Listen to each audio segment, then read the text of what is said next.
Welcome to the Speak with People podcast, where we believe that healthy communication is the key to unlocking your leadership potential. We are the go-to resource for leaders looking to greatly improve their communication skills, whether it's one-on-one interactions, team settings, public speaking, or digital communication. By improving these skills, leaders can create stronger connections and drive positive change within their organizations. Each and every episode, we sit down with experts from various fields from around the world, just like you're grabbing a coffee with them, to dive into real, practical conversations. Our goal is to help you transform your communication skills so you can lead more effectively, build stronger relationships, and make a lasting impact. So go grab your favorite drink, settle in, and let's learn together. Well, how do you, as a financial professional or a sales professional, cut through the noise of a crowded marketplace? How do you stay top of mind with your potential clients, with the prospects you've been developing a relationship, and then with your current clients so they remember who you are and the services that you bring? And then how do you start amplifying your business in a way that builds trust, that compounds, and then lasting success? Well, welcome back to the Speak with People podcast. I'm your host, Jason Raitz. We believe great leaders just don't speak. They connect, they inspire, they lead through healthy communication. I am thrilled today to introduce Jeremy Hauser. He's VP at InsurMark, a leader of the Advisor Mentorship Program. He has spent years equipping advisors with the tools, processes, mentorship needed to carve out their unique path to growth. And I have been loving his podcast. We're blessed as a podcast to have many opportunities to pick from for guests. And it's not often that we go out and ask someone to be on. And Jeremy was so gracious when we came to him with the ask. And so I can't wait to dive into this. So whether you're an advisor looking to amplify your business, a leader looking for new ways to communicate with clarity and influence, this conversation is for you. Jeremy, thank you so much for being on the Speak with People podcast. No, man, appreciate the invite. Look forward to our nice little conversation here for your audience. Thanks, Jason. Absolutely. Well, hey, before we hop into some of this, could you kind of give us the 30,000 foot view of you, your story, who you are, what you do, kind of what's brought you to this place? Yeah, so 30,000 foot, I would say I've actually worked with InsurMark here for 14 years. Wow. So I've been helping individual advisors. Didn't come through the wirehouse shop, although I did shadow a Edward Jones advisor when I was playing ball in college. So come home for the summer and got to actually shadow a Edward Jones guy, local advisor. It seemed very interesting. I love the whole concept of money, finance, kind of got to see that client interaction.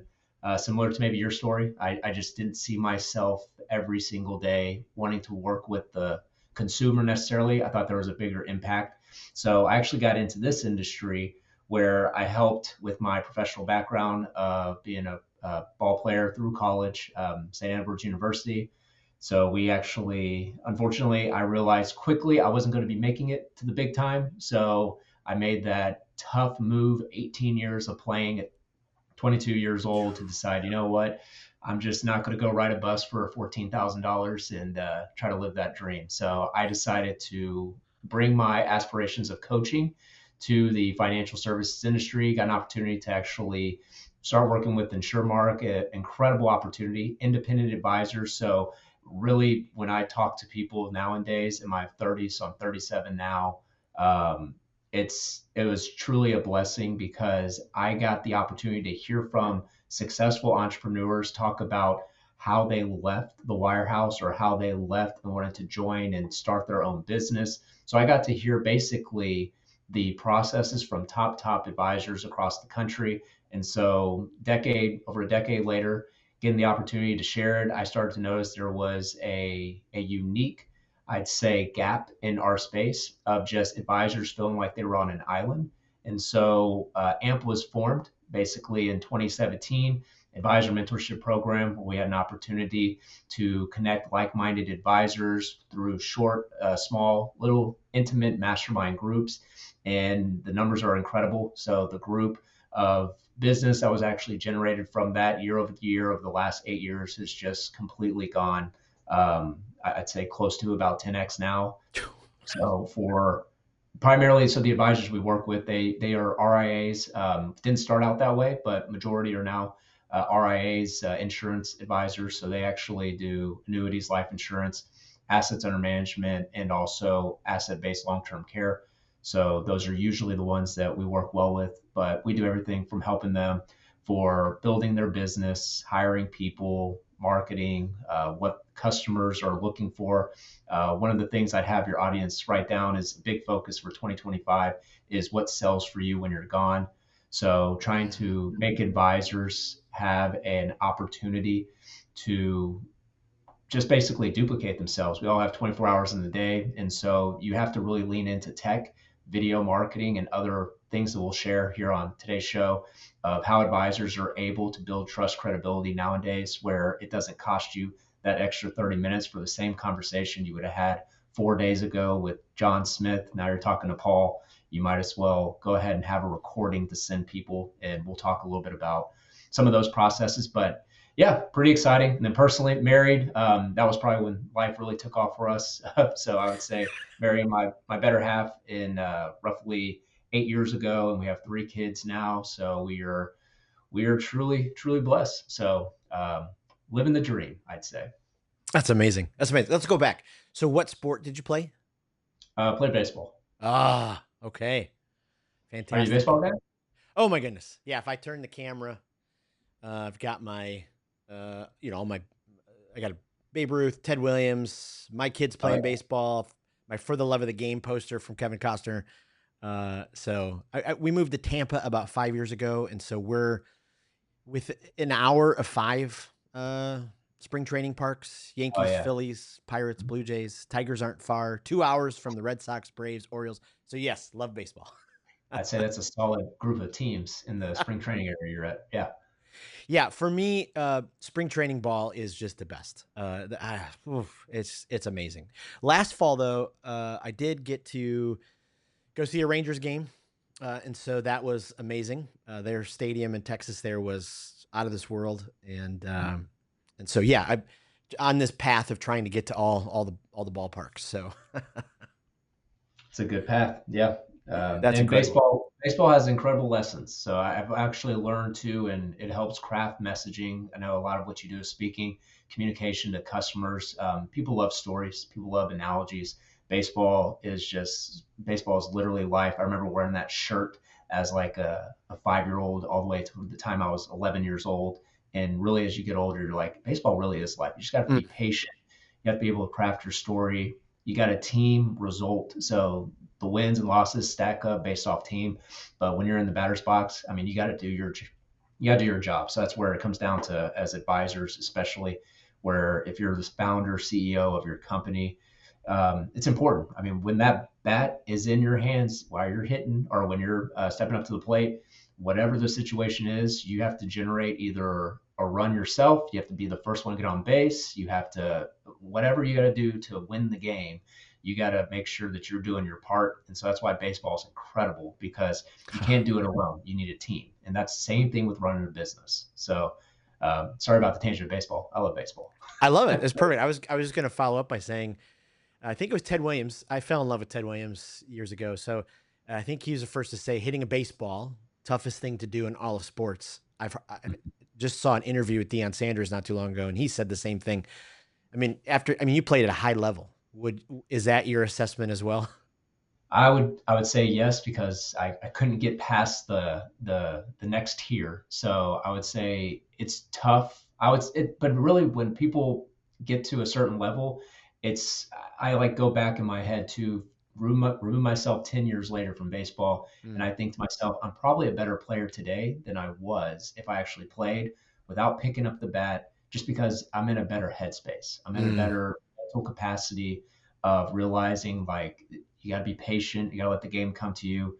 It's okay to either be too aggressive in the box. It's okay to like just approaching the game probably differently. I was just a different kid back in the day. So, but I could say all of a sudden when those balls start to get to 95, 96, 97, and they're actually dropping, a little challenging.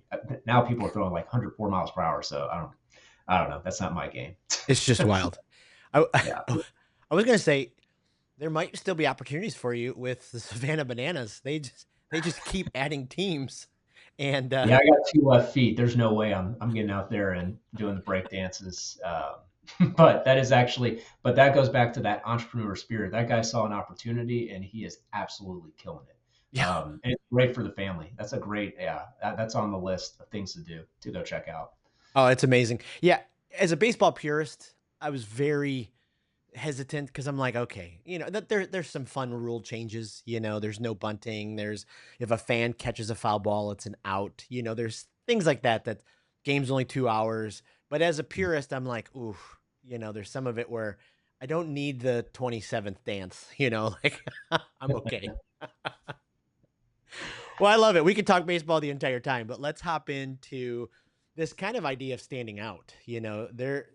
Advisors are sales professionals. We all kind of struggle with this staying top of mind. What do you see as maybe the biggest reason most just kind of blend in or, you know, don't stay top of mind?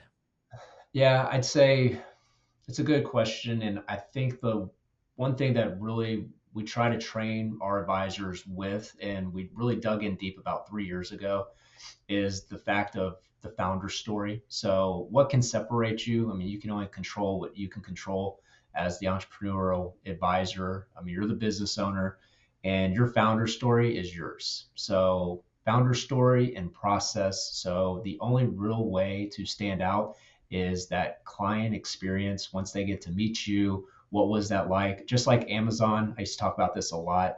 Amazon Prime, I mean, literally, they have changed the game of just client expectations. Where my wife can all of a sudden break something, and then within 5 hours, all of a sudden, Amazon Prime's dropping that thing off at my house, which is incredible. And by the way, if it's not the right thing, they say keep it, and we'll send you another thing. So it's just like the client's expectations are so high now. And so how do you stand out? It's you got to realize that you're not competing against advisors. You're competing with other industries out there that are just leveling up what they are doing for the client experience. So I think founder story, you got to have a very tight story. You're passionate why you're doing what you're doing.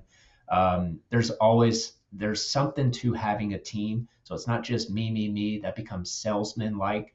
So when you have a team behind you, you have additional people that are telling your story. It just brings more credibility. So a Mm. lot of advisors are hesitant about giving away the keys to the kingdom. And I always say, that there's a part to that, but you're not going to see that substantial growth to doing $400,000, bringing in revenue of 400 grand or so. And if you're trying to become $1 million earner, you're not getting there by yourself. You got to have people to delegate bottom or what we would call below the line activities to, but also have additional people on your team to tell your story. It can't just be all about you. Um, Mm. as people just don't, that's the reality of what it is. They're going to go online, they're going to Google you. So one of the things we do with it's a webinar that we conducted about a year and a half ago. We'll probably revise a couple things, but if anything, we're just going to enhance it. It's called Systems Work, People Fail. And literally one of the first things that we talk about on that webinar, and anybody of your audience, if they want to see it, I'm more happy to send it to them. The first thing we say is just Google yourself as an individual. I mean, just simply for anybody who's listening, just Google your name, and Google is going to tell you if they are an advocate of you or if they're your biggest competitor. Ooh. Because I mean, that's where all of a sudden, like, I'll have a call with an advisor and they'll Google themselves and I'll have them share their screen. They'll show me what Google says, and they're just like, huh. And that's where you got to have the right resources to help build that out, because perception is reality. So I think there's a lot of different things, but just starting with the basics of having a founder story and considering hiring people to help with that below the line activities of what you're currently doing, and most importantly, your own process. That's your baby. So people will remember you through your process and your story more than anything. Wow. That's great. That's great. And it's so interesting. I love that you brought this stuff up the top. Uh, I think sometimes, especially in the conversations I've had with advisors, salespeople, they're like, okay, I know my product pitch.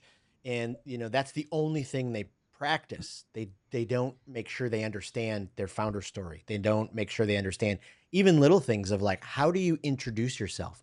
You're walking on the soccer field, you see one of your clients, and then all of a sudden the client says, "Oh, you got to meet my next door neighbor, Dan." Like, are you ready in that moment to share something that will be memorable and will stick? Because you only have, 30 seconds to, a couple of minutes. And so, being able to work through those stories. Have you found any great resources or help? I mean, you guys probably you do this training with folks, but or frameworks that kind of help advisors, salespeople work through those things? Yeah, so we do have a whole training process. We actually call it here advanced sales training. And so like it's a day and a half event, so advisors can go to it, and it's really more so. I call it man in the mirror, woman in the mirror moment. It's a great Mm. training headed up by one of our EVPs here at Simplicity Group. It's Jason Jenkins, incredible speaker, TED Talk and all. Does a really good job of getting the best out of people. But I mean, it's homework. So we give you a binder, we're making you write down your founder story, we're helping you craft that particular message, getting you good at it. And then from there, it's not just left to the advisor to where they're giving that maybe at workshops or during every single one of their appointments. We actually bring them into our studio here in Houston and we actually record it for them.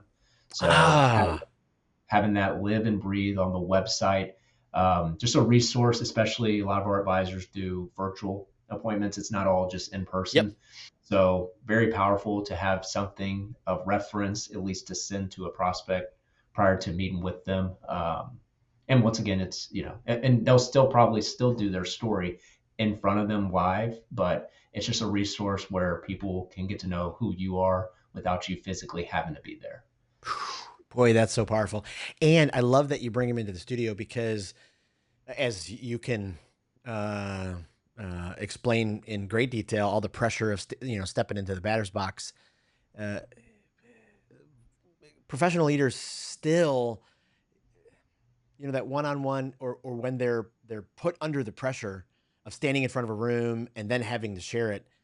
Boy, lots of professionals still don't like that, but just that experience of having to do it in front of people, boy, crafts you, molds you, transforms you, and then to get that coaching, you're so ready.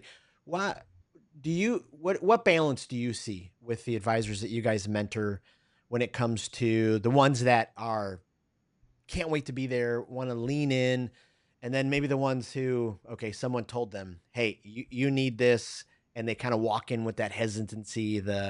You know, is this really going to help? What kind of balance do you guys see? I would say for the ones on my team, if they're going to the event, we've figured out a process to really make sure that it's not wasting anybody's time. Because at the end of the day, just like all of us, 24 hours in a day, you don't want to waste any minute of that because we understand any minute that is taken away from the advisor being in front of customers is a minute that they're not making money. So the benefit of what we actually have found is that we actually make the advisor pay. So that the advisor is willing to pay for their airfare, pay for their hotel, and go to the training itself. That right there is saying that, Yeah. okay, it's not kicking the tires, I'm going to go. Now, granted, after the event itself, we do reimburse them based off of production and business that they're doing with us. But every single person that we send to these particular trainings, and then they come back, all of a sudden they have their story, we're recording their story, they have the confidence level to where they're converting prospects. It's just it's a process, it's a system, and so it's just buy-in at the end of the day. So if someone's not willing to pay the $400 for whatever the flight is, and then the $200 a night for 2 nights, I mean, it says a lot about somebody of like where they're at in their business and where they're trying to go, and they're not at the level of where maybe our resources could be a fit because they're just not checked in at the moment. Oh yeah. Oh, I love that. Yeah, there's just something different when they're willing to, swipe their card. They're going to lean in. It's the same thing, with working out and health coaches and, all that kind of stuff. Like it's great, when a buddy is pushing you on and challenging you, you can get really far ahead. But that moment you hire that coach, You're like, okay, I'm going to show up 10 minutes early to the gym, and I'm going to make sure all those things are done and ready to go. Let's go back for a second. You talked about the founder story, and you talked about the client experience. And I mean, how incredible, the client experience is. We were just talking about the Savannah Bananas, and Hmm. they, I mean, they just have taken over. It seems. I mean, they're selling out 80,000 seat stadiums, and Jesse Cole talks about the client. The he wants to create raving fans all the time. Uh, you know, you guys work on this really hard. Are there any tips and tricks? Are there any nuggets that you've just experienced when it comes to, going the extra to be able to provide, that top notch client experience? Yeah, I think people want to be led. So they want to be a part of a group that they feel, once again, goes back to there was a gap. Like-minded advisors. So our team helping put together, I would say we would do, like, based off business, we would do our kickoff year events themselves. So whenever we would bring advisors in based off the volume of business they're doing with us, and we would do a 2.5, 3 day actual business planning training. Then the advisors get to see firsthand of us treating them the way that they obviously should be treated. So we're going to, depends on where we're at, we're going to some, like we did one in Houston recently that stood out. A lot of advisors, we went to Miami, we rented out a boat, we ended up just having a good time in Miami. And then just like giving them experiences of that they don't necessarily get just off the street itself, to Yeah. then generate ideas in their head of, you know what, I should probably start doing stuff like this for my own customers because of the way it makes me feel and the way that I'm feeling appreciated. So then it goes back and it's just like, it's just the downstream effect. So now they're utilizing some of these strategies itself. And I mean, anything out there. So client experience, people, in order for them to become customers, it's two things. Even if they don't drink beer, it's basically, do I like you and can I get a beer with you? That's all Mm. people want. Do I like you and do I trust you enough to where I can go grab a beer with that person? So if you can, in your process, check off those two boxes, most of none, you're probably 80% of the way there of getting them as a customer. But from there, the courting doesn't start. Communication is the most important thing out of all of it. So that's why we implement systems and processes where advisors are sending out not just blanket emails that are just like, hey, here's the market recap. They're thoughtful messaging. We have actual copywriters that we're partnered with that help craft messaging to help the advisor with very unique conversations, and they're pertinent to the timing of what's going on around tariffs or around whatever the conversation is, just keeping the customer engaged to where, although they're going to be scrolling their phone or going somewhere else for information or hearing that story from the brother-in-law, we just want to make sure that we're staying top of mind for them and they know that their advisor is providing value throughout that. Because interesting enough, actually, I just did a podcast with somebody who will air later on this month. There was I think it was a Gala report that basically 70% of individuals right now in the workspace are basically not even happy at where they're at. So 70% of people are at their job, so however long they are throughout the day, and they're not even all in and invested in what they're currently doing. So they're constantly out there looking for other things. So financial advisors are the exact same way. You got to make sure that you're providing the right service, because I think the crazy stat was out of I'm sure you're familiar with the silver tsunami. So over the next like 20 years, there's, I think, 72 trillion that's going to be transferred from baby boomers to younger generations. And the statistic that we found was basically 12% of those assets actually stay with the current advisor. Wow. So think about that. So $72 trillion dollars, out of those from the baby boomers going to Gen X and then going to the millennials and so on and so forth, 12% of those individuals who are the beneficiaries will stay with that advisor. They're going somewhere else.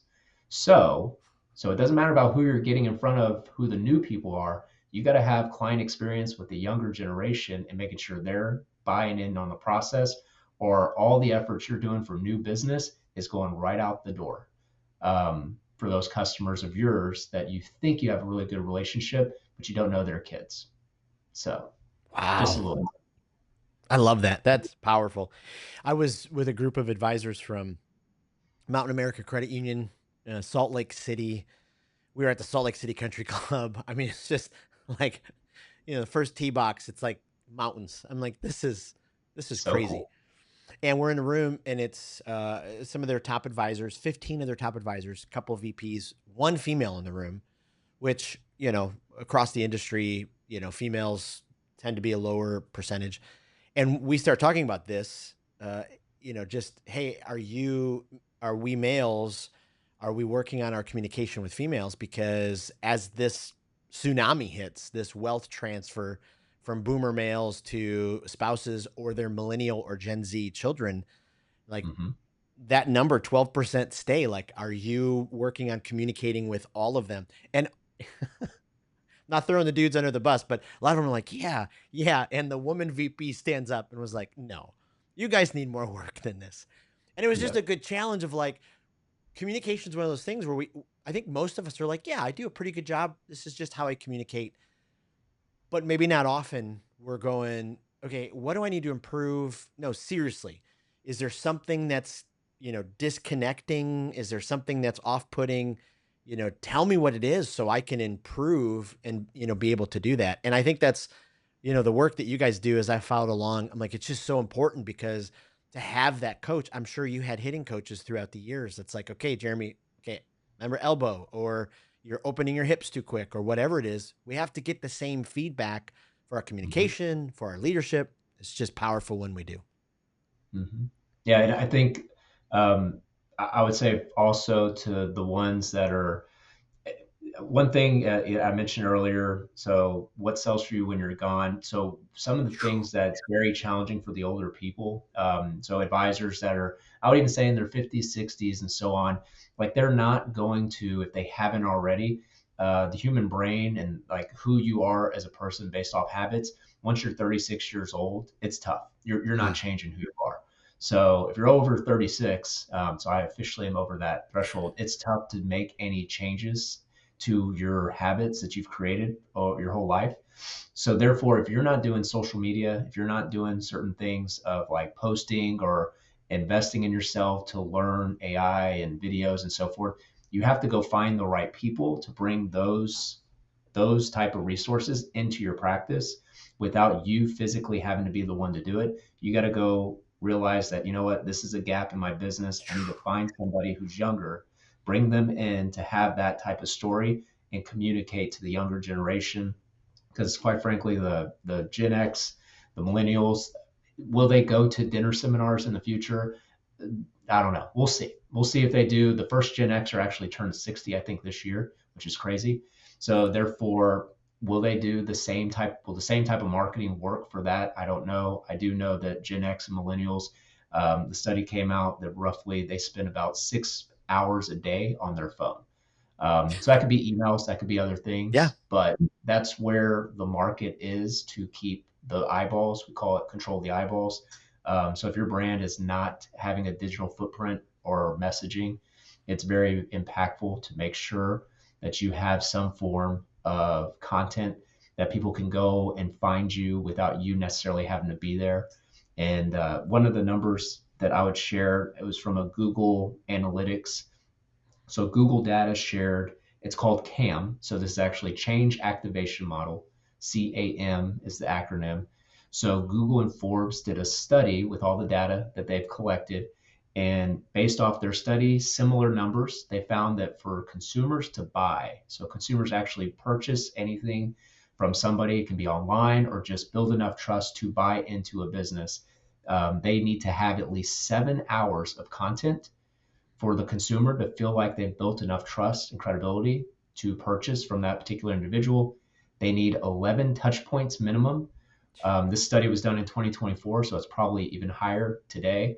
So 11 touch points in the sales process to feel like they are being communicated to and then their brand. So that actual company that you're about to buy from, it needs to have 4 different forums that they're found on. So that can be it you're emailing these individuals with your brand, you send something in the mail, a newspaper ad, radio commercial, it can be YouTube, it can be LinkedIn.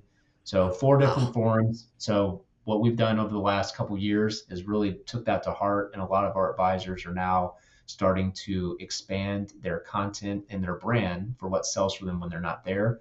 And they're finding, to use like a baseball analogy, um, instead of it all depending on them, once a prospect comes into the fold, if they're up to bat and that consumer is not necessarily on first base like usual, so a lot has to be done to get that person all the way home Mm. for the advisor.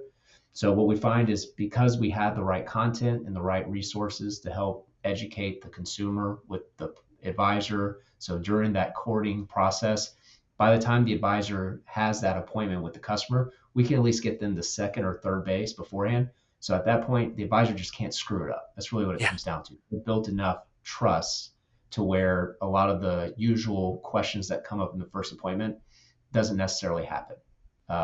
So 7-11-4 CAM is something that your listeners should really think about, especially going into their business for 2026. Wow. Wow. It isn't it interesting? I mean, I know so many of the listeners can relate, but we're like, okay, put it online. How come nobody, is contacting me? Okay, that's once, and this is looking at 11. Like, wow, that's powerful. And that just goes to the old leadership lesson, vision leaks. And so you just have to continue telling the story. Like way back to the beginning, talking about the founder story and the client experience and, how important it is to just keep doing that is just incredible.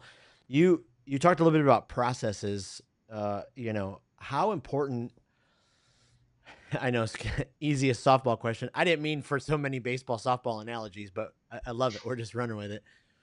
For such kind of a soft toss question here, but how important are those processes? Like making sure, especially your question, what sells for you when you're gone? I mean, wow. Like if so many of us ask that question, we would get so much further ahead. But we then need the processes to be able to do that. Like, what about the advisor who's like, okay, where do I even start with that?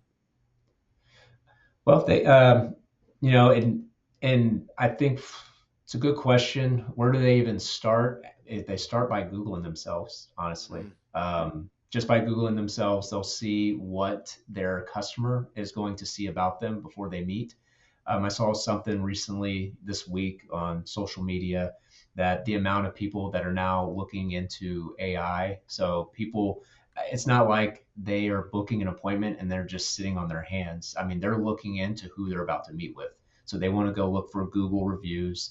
They're going to AI, put that person's information Yep. into AI to Yeah. see what exactly is being pulled. So I mean, it's no longer just you're your own enemy. It's now you got a lot of different forces that can work in your benefit, or it can be something that can hinder you. So it's your choice as a business owner to make sure that you're dotting your I's, crossing your T's.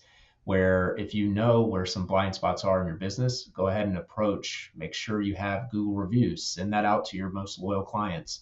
I would also say some of the processes advisors do is they have a client advisory board. So they make sure that they have their most loyal customers that they can refer people to throughout the sales process to where they can learn about what it's like to work with John. So there's so many different things, but Wow. also you can't be just one advisor who's talking to necessarily one customer and anticipate and expect them to want to do business with you just because of you. That's where figuring out what are those items that are below the line. So like the founder, they shouldn't be just like a doctor. You're not the one following up with people. The doctor's not calling you saying, "Hey, are you going to come in? Just want to make sure you're coming here." No, you're actually seeing your doctor whenever you book that appointment. You probably have like 4 texts. It's almost annoying. 4 texts about, "Hey, here's your appointment. Make sure you're not forgetting this," and then they're calling somebody else in the office, just making sure you're coming to the appointment.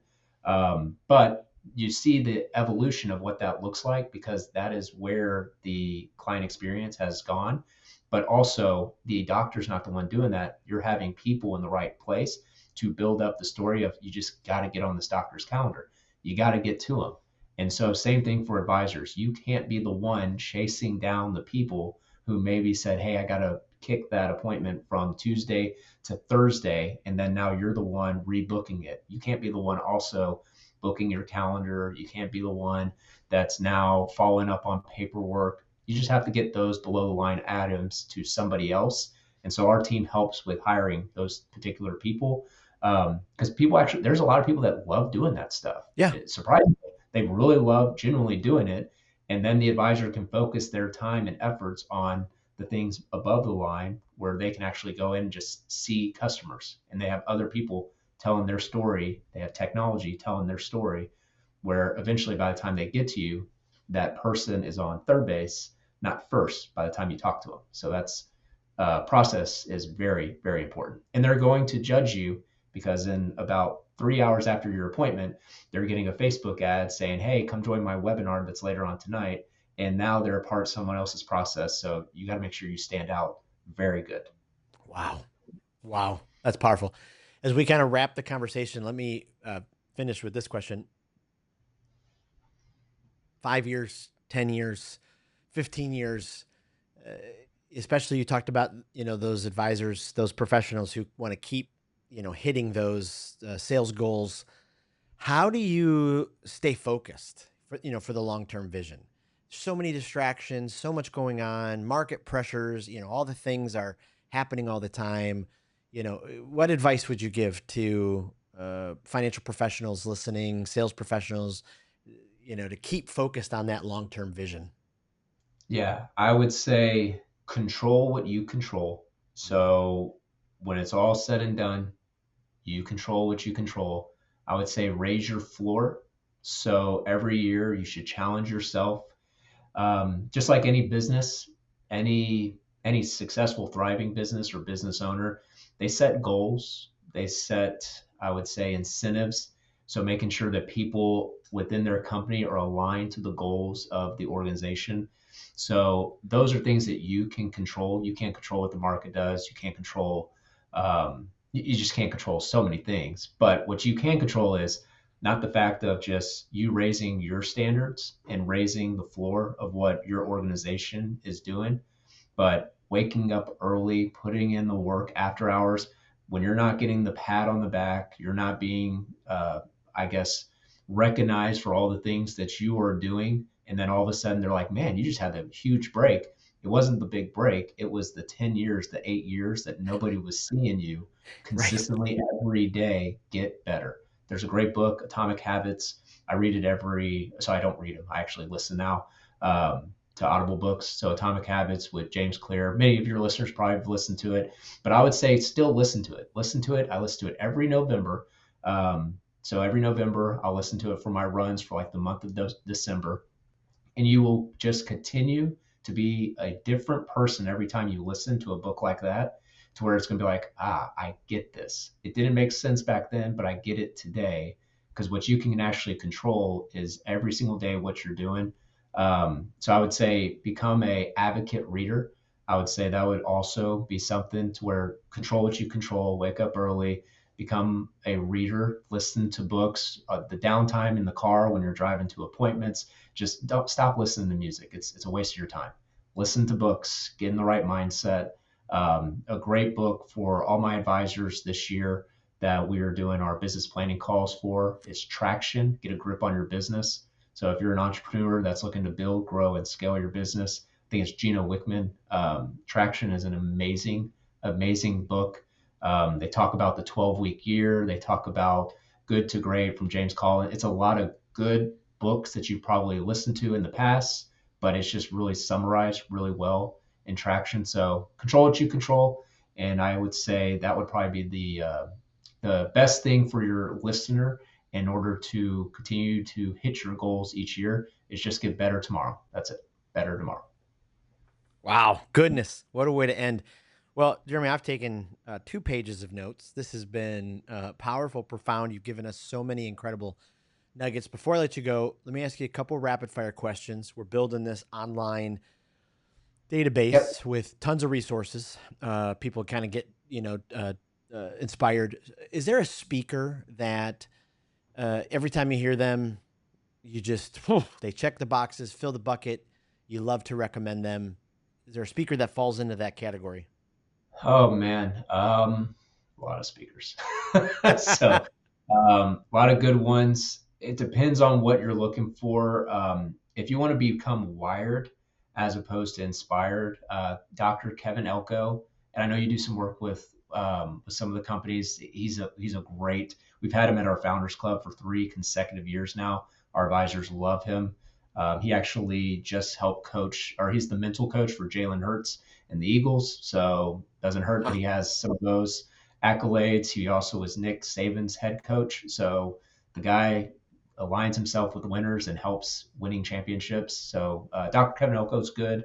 I would say another one that is definitely worth looking into would be Duncan McPherson, who is Pareto Systems, and that is more of just process and system. And if you're looking to build a scalable business, he is probably the best out there. Oh, I love it. Not everyone's podcast listeners, but if you are, is there a podcast, either guilty pleasure, sports, true crime, whatever, or development that you just keep going back to, highly recommend? Mm, Podcasts. I would say, well, right now, so I've actually, when I listen to podcasts at the moment, because I do a lot of Audible books, but the reason I do Audible books during my downtime, because I'm pretty busy with the 3 kids, wife, and all that. So if I actually listen, it's probably Audible books more so, but I Mm. can't listen to my Audible books unless I'm running. So I force myself, if I like to listen to the book, I have to be actually running. So this year I'm running 1,000 miles. So I'm at like 811 going into September. And so my goal was basically, all right, during these runs, I needed stuff to listen to. So I started picking up Audible books. So that's what I've been listening to. But if there was a podcast, I like guests. And so I'm just trying to stay diverse, what's going on out there. I know Tucker Carlson has some incredible guests on here lately that's talking about like the just the money market, Yeah. people from like old administrations, and now they're no longer in the administration. So he's a good one just to get a thumb on the pulse of what's going on really in our world. But Yeah. podcasts for the most part, I would say you can listen to any of them. You just don't listen to music. That's my number one thing I would say. Don't listen to music anymore. You've heard that song so many times. It's time for personal growth, just I love development. it. So I love it. yeah. Lastly, and you did mention a couple of great books already. Is there a book that you just, for every leader, and maybe it is Atomic Habits, so we could stick with that, but is there a book that you just say, hey, if if you can only read one book, this is the book? Oh man, Topic Habits is good. I'm actually reading a book right now. I forgot the guy's name. It's called Slight Edge, Mm. and I think if you are and you've already read Atomic Habits, Slight Edge is a good, I would say, good follow-up book because it's about the little things. I forgot the guy's name, but it's yeah, Slight Edge, and their main story is going back to the message I mentioned earlier. It's just getting better every single day. You control tomorrow. You're not promised tomorrow, but you control tomorrow. So therefore, you just got to get better every single day. And it talks about some incredible milestone stories in there that your audience, if they like the Atomic Habits, that's going to be more in the weeds of how to grow your business. Slight Edge. I love it. I love it. Uh, I've not met Dr. Kevin Elko. I will next week. He's speaking at the same conference I am, so I just can't Oh, wait to enjoy sit it. in a seat and Yeah. I'll just be taking notes. Oh, good, like one-liners. That's the thing. And it's like once you get a good one-liner, yeah, I'm proud. I'm happy that you're going to. I can't He's wait. good. I can't wait. Jeremy, this was incredible. You have given us so much wisdom. I mean, you're so generous in opening up the vault of what you're learning and your company's learning. Where's the best place we could send our listeners? We'll put in the show notes. We'll put it in our email. We can send Oh, people to cool. find you. Yeah, they can. So we have a podcast. So I guess I should have said that one, but I didn't. Advisor Mentorship Podcast. So we actually share ideas, best practices from successful advisors. So I'll have my advisors on, and they'll share what's working for them, and then we'll have some experts on sharing just what's going on of building and growing an entrepreneur business. And then if you want to check out our website, it's www.insurmarkamp.com/jhauser. And then you just click on learn more. We actually have an ebook if you want it. More than happy to send to your audience if they click on the learn more section within that website. Or follow us on LinkedIn and YouTube and you name it, we're out there. Well, incredible. This was just amazing. Thank you for this conversation. Thanks for sharing some of your baseball knowledge as well. And just really appreciate you pouring into our listeners. So thanks again for being on the Speak with People podcast. Of course. Thanks, buddy. Thanks for tuning in to today's episode of the Speak with People podcast. It means the world to us when you share this episode. Thanks for liking, subscribing, or following the podcast. That really does help the podcast get into more ears and into more leaders listening. Also, don't forget, we have 2 exciting resources for you. The first is go to Facebook and join the Speakers Group. This is a community designed for leaders who want to grow their communication skills. Also, go to speakwithpeople.com/skills library to access the Communication Skills Library. It is an online resource chock filled with resources that will inspire you and transform you and grow your communication skills. Thanks again for being a part of the listening community. We cannot wait for the next episode.